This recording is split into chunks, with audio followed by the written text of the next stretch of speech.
Assalamualaikum warahmatullahi wabarakatuh.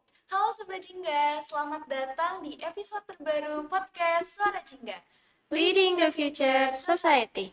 Perkenalkan, aku Anissa Sabrina. Dan aku Ima Fitri yang akan menemani Sobat Jingga beberapa saat ke depan. Nah, di episode kedua ini kita akan ngomongin seputar prodi ilmu komunikasi nih. Nah, di tengah kita udah ada Kak Diamita selaku mahasiswa ilmu komunikasi FISIP UNS. Mungkin bisa diperkenalkan dulu pada Sobat Jingga, Kak Diamita. Oke, halo Sobat Jingga. Perkenalkan, nama aku Diamita Febriani. Bisa dipanggil Mita. Aku dari Ilmu Komunikasi UNS angkatan 2020, alias sekarang lagi berkutat sama semester 4. Oke, halo Mbak Diamita. Ini gimana nih kabarnya dan apa sih kesibukannya sekarang? Alhamdulillah baik ya Mbak Isa. Jadi eh, masih waras gitu walaupun sekarang lagi sibuk-sibuknya sama kegiatan organisasi sama UKM. Ditambah juga lagi mau menjelang UAS gitu, jadi banyak tugas. Alhamdulillah masih waras gitu aja sih. Ya. Alhamdulillah ya. Betul. Berarti Mbak Mita ini ikut organisasi sama UKM. Berarti Mbak Mita ini termasuk mahasiswa kura-kura ya, kuliah rapat ya. Nah, kalau ngomong-ngomong soal ilmu komunikasi, Mbak Mita itu waktu masuk ilmu komunikasi UNS ini masuk jalur apa dan mungkin bisa diceritain nih ceritanya waktu mau masuk ilmu komunikasi ini. Oke, kalau dilihat aku sebagai seorang SMA yang kelas 12 tuh aku nggak ada motivasi sama sekali pengen kemana, mau apa, mau jadi apa itu nggak ada. Karena ya aku merasa bahwa oh, aku senang ini, aku senang itu. Jadi karena banyak pilihan itulah aku jadi nggak ada tujuan yang pasti gitu loh. Paham kan? Gimana rasanya kalian banyak keinginan tapi hanya apa? Hanya diwajibkan untuk memilih satu gitu. Nah, sementara pas itu kan mendekati itu ya SNMPTN dan cara aku biar bisa keterima SNMPTN karena aku nggak bisa belajar UTBK itu yaitu aku em, melihat daftar riwayat alumni-alumniku itu masuk kemana aja dan alhamdulillahnya aku langsung melihat oh ini ilmu komunikasi UNS tahun lalu ada 2 orang nih yang keterima apa aku coba ya di sini ya ya karena aku merasa bahwa ilmu komunikasi UNS itu kayak gampang gitu ya gampang bisa dimasukin gitu ya karena doa dan restu orang tua juga akhirnya aku yakin nih buat milih ilmu komunikasi UNS lewat jalur SNMPTN dan alhamdulillahnya sampai pengumuman aku diterima di pilihan pertama yaitu ilmu komunikasi UNS. Jadi untuk strateginya sih buat adik-adik nih yang mau atau minat banget pengen keterima SNMPTN dari semester 1 sampai semester 5 pas SMA nih kelas 12 diusahakan jangan sampai itu ya naik turun nilainya karena ditakutkan itu bisa mempengaruhi apa namanya kuota SNMPTN. Walaupun aku sendiri juga nggak tahu pasti gimana caranya biar masuk SNMPTN itu gimana. Cuman diusahakan aja yang terbaik buat kalian gitu. Buat diri kalian sendiri maksudnya gitu sih. Wah, keren banget ya Sobat Jingga nih. Strategi dan proses perjuangan yang udah dilalui Mbak Diamita untuk bisa masuk di program studi ilmu komunikasi FISIP UNS. Buat teman-teman, jangan lupa dicatat dan dipelajari untuk persiapan sebelum menjadi mahasiswa prodi ilmu komunikasi. Nah, tadi kan Mbak Mita nih udah ngejelasin ya strategi dan prosesnya untuk mempersiapkan masuk ke prodi ilmu komunikasi. Sekarang udah masuk nih di prodi ilkom. Gimana sih Mbak perasaannya? Akhirnya terbayarkan gitu segala perjuangannya. Eh, alhamdulillah ya. Udah alhamdulillah nih. Masuk tuh udah alhamdulillah banget ya. Walaupun pada kenyataannya aku baru tahu banget kalau ternyata di ilmu komunikasi sendiri itu daya tampungnya itu sedikit ya pas SNMPTN itu dan saingannya tuh ternyata ya wah ngeri-ngeri gitu kayak wah Lumayan ya ya. Allah ternyata aku bisa masuk di ilmu komunikasi UNS yang kiranya tuh kayak gampang dimasukin tapi ternyata enggak sama sekali dan di situ aku merasa menjadi orang yang beruntung tapi karena keberuntunganku hanya sampai itu aja aku harus berusaha keras sampai semester sekarang tapi kalau ditanyain apakah kamu bahagia atau senang di ilmu komunikasi UNS tentunya iya karena dari dosen sendiri kemudian mata kuliah sampai lingkup pertemanan itu sangat cocok dan bisa membimbing aku untuk bisa beradaptasi sampai bisa untuk menjadi bagian dari mahasiswa ilmu komunikasi gitu. Keren Keren banget ya, banget ilmiah ya. banget. Mm-mm. Nah, Kak Diamita ini kan berarti udah 4 semester ya di ilmu komunikasi. Nah, mungkin bisa diceritain tentang gimana sih perkuliahan di ilmu komunikasi? Mungkin sesuai nggak sih sama ekspektasi Kak Diamita waktu SMA gitu? Dan mungkin kesan-pesannya apa aja gitu? Oke, walaupun dulu aku nggak tahu nih mau masuk ilmu komunikasi atau mestinya kayak ada keinginan besar masuk ilmu komunikasi, tapi sebelum aku submit itu aku cari tahu dulu ya ilmu komunikasi itu kayak gimana. Mereka itu, mereka maaf. Jadi di ilmu komunikasi itu ternyata ya mempelajari soal komunikasi massa, komunikasi antar pribadi, komunikasi intrapersonal juga. Nah, terus pas masuk semester 1 itu, oh ternyata emang kayak gini ya ilmu komunikasi itu, ya mempelajari soal ilmu komunikasi, terus bagaimana cara kita ngobrol sama orang lain.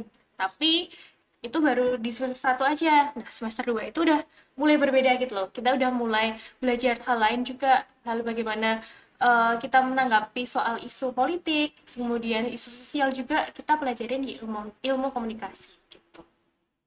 Wah, nih aku yakin deh, pasti Sobat Jingga ini makin penasaran ya sama program studi ilmu komunikasi di FISIP UNS ini.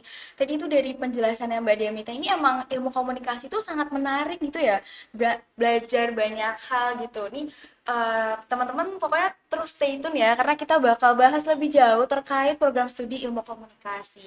Nih, Mbak Mita juga bisa nih jelasin tentang gambaran apa sih yang dipelajarin di prodi ilmu komunikasi. Mungkin bisa sebutin juga matkul-matkul yang dipelajari sama teman-teman Ilkom. Oke, kalau dari semester 1 ini masih pengantar ya, masuk pengantar karena sebagai awalan gitu loh dari mahasiswa dari sekolah dari pelajar ya maaf dari siswa menjadi mahasiswa itu jangan langsung dikagetin sama materi yang bikin pusing gitu. Jadi aku setuju banget dan merasa senang banget di ilmu komunikasi UNS ini semester 1 itu masih mempelajari soal pengantar kayak pengantar ilmu komunikasi, pengantar ilmu politik sampai pengantar sosiologi gitu. Jadi sebagai mahasiswa itu masih ada proses, ada waktu untuk bisa beradaptasi gitu sama dunia perkuliahan gitu. Terus kemudian di semester 2 kita udah mulai belajar hal-hal yang apa namanya dasar itu menjadi sedikit diulik banget gitu loh, kayak bukan pengantar lagi sih tapi kayak mempelajari ilmu politik sama mempelajari ilmu hukum. Di situ aku mulai kaget gitu, ternyata ilmu komunikasi itu kita juga mempelajari mengenai hukum, politik, sampai juga ada keilmuan dasar. Kita jadi mempelajari bagaimana sih seorang komunikan itu menanggapi isu alam. Nah, di situ kita mempelajari hal itu gitu loh. Jadi nggak hanya soal kita bahas sosial juga, tapi soal kealaman juga. Terus kemudian di semester 3 kita udah mulai sedikit-sedikit ada spesialisasi. Nah, yang aku ingat kemarin itu dari semester 3 kita ada fotografi. Dan itu termasuk mata kuliah yang enak sih, karena kita tugasnya hanya foto-foto. Tapi dengan dosen yang cermat dan apa namanya udah berpengalaman banget nih, ternyata dikasih tahu nih kalau fotografi itu nggak hanya soal memotret, tapi juga kita harus menggali makna apa sih yang kita potret itu. Terus semester 4 ini udah mulai panas nih ya otaknya, udah kalian mulai oh banyak banget ini tugasnya, tapi tenang aja, selagi kalian bisa atur waktu dan bagi deadline gitu ya, deadline mau mana aja yang mau dikerjain dulu, masih aman sih menurutku, karena di semester 1 sampai semester 4 tuh masih teori gitu. Menarik banget Menarik ya banget Mbak ya. Ima ini. Ternyata luas banget Iya, ya. ilmu komunikasi ini ternyata gitu Iya, ya. bukan hanya Betul, belajar betul public banget, speaking, betul. tapi ternyata ilmunya juga luas banget ya. Iya. Nah, dari banyaknya matkul tadi, mungkin ada nggak sih matkul yang berkesan buat Kak Diamita? Mungkin ada matkul yang challenging atau matkul yang emang sesuai sama minat Kak Diamita gitu, mungkin bisa dijelasin apa aja? Oke, terima kasih. Kalau dibilang yang berkesan mana, jujur semua matkul itu berkesan karena ada cerita suka dukanya sendiri selama proses belajar sampai mengerjakan tugas tuh ada. Cuman dari aku sendiri, aku paling suka banget sama mata kuliah psikologi. Oh, ternyata ini psikologi masuk juga di ilmu komunikasi. Jadi di selama semester 1 sampai 2 itu kita mempelajari mengenai pengantar ilmu psikologi, tadi semester 3 itu sama psikologi komunikasi. Jadi semester 1 sama semester 3 itu kita mau mempelajari mengenai psikologi. Nah, kenapa sih kok sampai harus mempelajari psikologi? Karena ternyata kita sebagai komunikan itu juga harus memperhatikan bagaimana kondisi psikologi lawan bicara kita. Misal, kita juga bisa mengetahui nih kayak cara orang itu berbicara, cara orang itu menanggapi kita sebagai lawan bicaranya itu kita jadi tahu gitu. Nah, dan karena kita tahu, kita juga bisa memilih nih komunikasi yang gimana sih yang bisa efektif untuk kita lakukan kepada lawan bicara kita tersebut. Terus kemudian di semester 4 ini ada media gender. Di media gender ini sebagai komunikan kita juga bisa mengetahui nih apa sih isu-isu yang isu-isu gender selama ini yang sepertinya itu dianggap tabu sebagai masyarakat Indonesia. Tapi dari kita sebagai mahasiswa ilmu komunikasi itu bisa mengulik yang lain gitu. Jadi kalau yang berkesan sih itu sih, karena aku ngerasa bahwa dari psikologi sampai media gender itu ada yang aku suka banget untuk mempelajari gitu. Wah, keren ya. Emang nih ilmu komunikasi itu tuh seluas itu tadi. Ada hukum, ada media gender, bahkan ada psikologi juga ya. Nah, dari semua matkul itu tuh apa sih suka duka yang paling Mbak Mita rasain nih belajar itu semua? Sebenarnya kalau selama pembelajaran online nih, duka aku dulu ya pasti sinyal. Terus kemudian kalau online banyak distraksi, kayak nggak bisa fokus ini itu, atau di sambil hal lain kayak sambil rapat atau sambil ngobrol atau sambil makan. Tapi yang paling duka ini menjelang ujian sih, karena pasti selama beberapa minggu itu ada aja tugas yang harus diselesaikan, dan tugasnya itu nggak sepele. Bisa aja tugas makalah, tugas artikel, tugas jurnal, ataupun tugas penelitian gitu juga pernah yang bikin mental training gitu ya. Tapi kalau untuk sukanya sendiri selama pembelajaran itu aku bisa menambah pengalaman baru, menambah pengetahuan, sampai aku bisa upgrade diriku dari semester sebelumnya yang cuman maba, sekarang bisa menjadi mahasiswa beneran gitu. Kita harus semangatin Mbak Mita nggak sih Mbak Ima nih Iya, kayaknya udah semakin hektik Iya, ya, semakin semakin hektik kesini. puas nih. Semangat ya, semangat terus Mbak Mita. Aku melanjutkan tadi suka duka dari matkul. Mbak Mita juga tadi kan udah menjelaskan ya terkait spesialisasi. Kalau boleh tahu di ilmu komunikasi ini ada penjurusan nggak sih Mbak? Dan kalau ada itu di semester berapa ya? Mungkin Mbak Mita bisa menjelaskan nih terkait dari penjurusan yang ada di ilmu komunikasi. Oke, kalau penjurusan di ilmu komunikasi itu lumayan ada banyak ya, ada 5. Dan 5-limanya itu menarik semua gitu. Jadi di semester 5 nanti kita diwajibkan untuk memilih 3 jurnalis. Maaf, 3 spesialisasi. Nah, spesialisasinya itu yang pertama ada jurnalistik. Di jurnalistik itu nanti kita mempelajari mengenai kepenulisan, teknik penulisan, terus bagaimana cara membuat berita. Beritanya kan jenisnya ada banyak. Nah, nanti itu kita diajarkan semuanya. Terus kemudian ada public relation, terus ada advertising, video, sama radio gitu. Karena 5 itu kita harus memilih 3 kan. Nah, sebagai mahasiswa yang mau ke semester 5 itu sedikit bingung nih, karena kan semua spesialisasi menarik ya, dan kayak aku harus masuk ini, aku harus masuk itu, untuk menunjang karir masa depan gitu. Cuman karena 3 itu aku jadi bingung itu sih, yang bikin semester 4 pada galau harus milih mana, karena ya semuanya menarik spesialisasinya gitu. Wah, keren banget ya, ternyata juga penjurusan-penjurusannya juga ada banyak dan lumayan luas ya. Nah, untuk penjurusan-penjurusan tadi, mungkin Mbak Mita sendiri tahu nggak sih prospek kerja yang ada yang bisa dimasukin untuk lulusan ilmu komunikasi ini, mungkin bisa dikasih tahu sama Sobat Singa nih. Oke, karena selama kuliah itu kita mempelajari banyak hal, tentunya selama di prospek kerjanya sendiri kita juga bisa merambah ke banyak bidang kayak broadcasting, advertising, sampai copywriter, penulisan dan lain-lain. Maaf, haus. Maaf. Nah, tapi kalau aku sendiri sih merasa bahwa prospek dunia kerja ilmu komunikasi itu lebih dari itu ya. Kita bisa juga menjadi orang yang berkutat di dunia marketing, karena di dunia marketing sendiri mereka butuh seorang yang bisa paham mengenai ilmu komunikasi gitu, karena tentunya di marketing sendiri kan yang paling diutamakan adalah bagaimana cara menjual produk, dan dari cara menjual produk itu kita harus bisa cara ngomong gitu.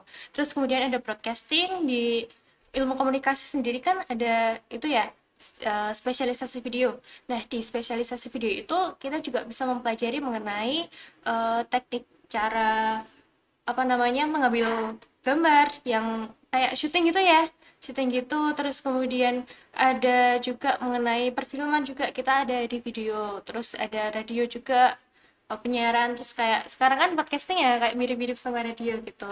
Terus ada lagi jurnalis. Nah, kalau di jurnalistik itu banyak sih yang mau dilakuin tuh, banyak kayak wartawan, reporter, presenter, sampai apa namanya, tau gak sih kayak orang yang investigasi kejahatan-kejahatan tuh bisa dari orang yang berkutat di dunia jurnalistik, itu bisa sama editor juga. Sebenarnya banyak sih, tapi aku belum bisa yakin banget mana aja yang bisa kita lakuin karena ya aku masih semester 4. Nanti kalau semester 5 aku kasih tahu deh. Oke. Oke, keren banget ya, ternyata prospek kerjanya juga luas banget ya. Oke, teman-teman, ini kita udah banyak banget nih ngobrolin soal prodi ilmu komunikasi bersama Mbak Diamita. Kita obrolin dari awal sampai akhir, dari proses masuk ke prodi ilmu komunikasi sampai prospek kerja yang bisa teman-teman ilmu komunikasi lanjutkan setelah lulus kuliah. So, terakhir Mbak Diamita bisa kasih nih closing statement untuk Sobat Jingga di luar sana nih, entah motivasi ataupun saran untuk teman-teman maba. Oke, kalau untuk teman-teman maba sendiri ya, baik yang mau atau yang udah nih di jurusan ilmu komunikasi, jangan nyesel. Karena di jurusan ilmu komunikasi itu jurusan yang nggak lekang oleh waktu. Karena banyak bidang, banyak pekerjaan yang membutuhkan orang yang paham mengenai komunikasi, karena dalam kehidupan itu komunikasi sangat penting ya. Jadi jangan nyesel, tetap bertahan ya sampai akhir gitu. Terus untuk teman-teman yang belum yakin, boleh kepoin soal ilmu komunikasi, karena ilmu komunikasi nggak hanya soal ngomong aja, tapi juga banyak hal yang bisa dilakuin selama menjadi mahasiswa ilmu komunikasi gitu. Terus untuk teman-temanku yang sekarang lagi mental training mengenai tugas, UAS, sampai kegiatan lain, tetap semangat dan jangan menyerah, karena kita nggak hanya sampai sini saja, ini baru permulaan. Di semester 5 kita masih ada jurusan spesialisasi, di mana jurusan itu adalah jurusan yang benar-benar kita praktek itu dari 4 semester, dari 4 semester kita belajar gitu. Oke, keren banget ya obrolan kita kali ini. Oke, terima kasih buat Kamita atas obrolan kita. Dan semoga ilmu-ilmunya nanti bermanfaat buat Sobat Jingga yang ada di rumah ya. Dan terima kasih juga buat Sobat Jingga yang udah menyaksikan obrolan kita pada episode kedua ini. Jangan lupa terus untuk nantikan obrolan-obrolan kita selanjutnya di episode selanjutnya di YouTube Visip UNS. Betul banget. Dan jangan lupa untuk komen, like, and subscribe ya Sobat Jingga. Terima kasih dan sampai jumpa di episode selanjutnya. Dadah!